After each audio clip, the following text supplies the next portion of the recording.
Okay, so I went in the shed and I got the vacuum bag out, and it's full because I vacuumed a while back.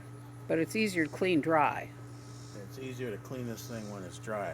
So I hang it up to dry, and then when I grab it, the leaves and crap is dry and it's easy to get it out.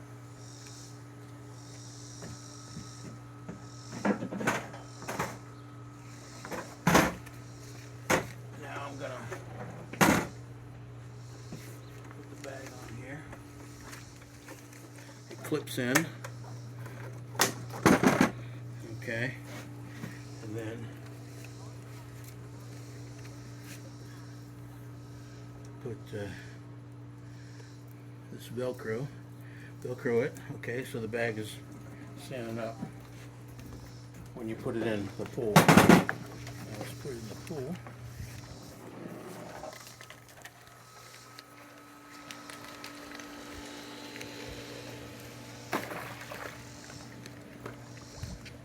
Hold on to this one.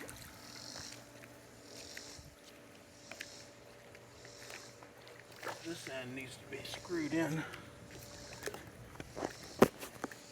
Okay, so this is where the vacuum goes, and it screws in. So I'm going to get it in position and turn it until it clicks in, and then it can't go any more to the right. It's clicked in place. Then we go back over to the box.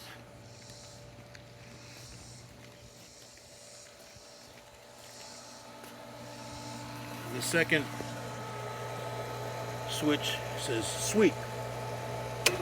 We turn on the vacuum, and then the vacuum starts moving, and it's cleaning the bottom.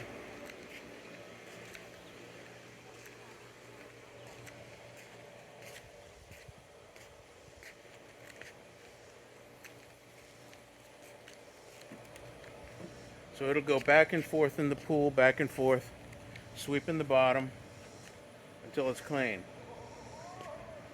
Might take 20 minutes, 30 minutes, 40 minutes. So sometimes I just turn it on and come back to it a little bit later and take it out of the pool. You want to tell them about this cycle it goes through? How, it lifts up every once in a while? And sometimes it just resets itself. Okay. All right.